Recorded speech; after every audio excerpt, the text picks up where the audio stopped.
Kids exposed to play sand contaminated with asbestos could need years of regular health checks. That contamination was first discovered by chance in an Australian lab last month, triggering school closures, product recalls and deep cleans here in New Zealand. Joining me now is Professor Ian Shaw from the University of Canterbury. What sort of tests might kids need, how often and for how long? Can I just sort of reel back a little bit and explain some of the background, because that puts that in perspective. And what I don't want to do is alarm parents. That's not what we're trying to do here. But basically, there are two sorts of asbestos that are really important. The first one is brown asbestos. That's terrible. It's horrible, and it's not involved in this case at all. The second one that I'm interested in is brown asbestos, and that is what is involved. And the particular sort of asbestos here is tremolite. But there are two forms of tremolite, and I want to tell you this because you'll see it helps us to assess the risk. There are two forms of tremolite. The first is a crystalline form, and that's not particularly dangerous. And then there's a fibrous form, and that's sharp and small, and it gets respired right down into the lungs, and it pierces the lung cells, and it begins the process of cancer formation, or it might begin the process of cancer formation. That's the one we think we're concerned with here. And I've looked at three actually. Reports from analyses of the sand, and all three contain this particular form. The next thing is how much were the kids exposed to and for how long, and we just don't know that. And that's what determines the risk. So now we've got that in the background, and we know that it isn't a dead cert that kids are going to develop cancer if they were playing with this play sand. In fact, the risk is really quite low, I think.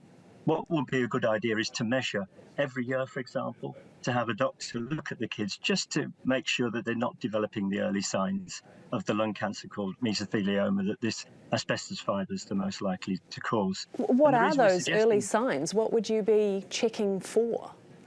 Yeah, well, the sort of thing you check for, the sort of thing that you and I might say, oh, well, you know, I'm showing those symptoms because I've been running around in the garden today or taking the dogs a walk.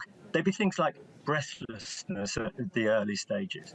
Perhaps some pain, but that tends to come at a very much later stage. I'm not an expert on diagnosing mesothelioma, but they're the sort of things you'd expect to see. And the problem, of course, is, as I just said, Nadine, is that you and I might think that that's nothing, it's just normal life, and we've done something today that made us out of breath. But a doctor might recognise that, which might mean that they will get diagnosed early. And early diagnosis means better treatment, particularly in this sort of cancer, which is difficult to treat in any case. The earlier you get it, the greater the chance of a treatment success.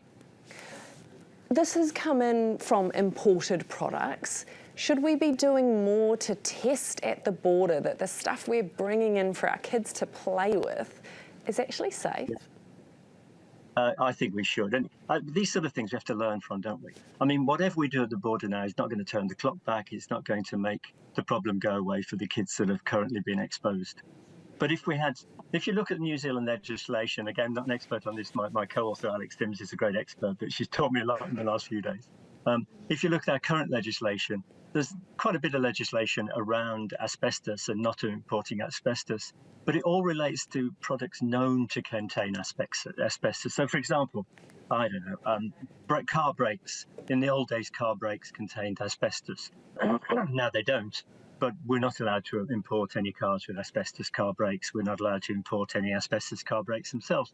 But for things that are contaminated that aren't intended to contain asbestos, there's no legislation to cover them at all. They're still illegal to import, but nobody knows it's there, so there's no testing. So what we'd like to see is some legislation, some regulation, something that would enable testing to be carried out for that might be expected to contain asbestos. Like, for example, the geologists tell me that certain forms of soils and certain forms of sands are more likely to contain asbestos than other things. So perhaps those sort of products would be monitored to make certain before they're imported into New Zealand. And I think if that were the case, this kid's sand might have been on the list of substances to investigate.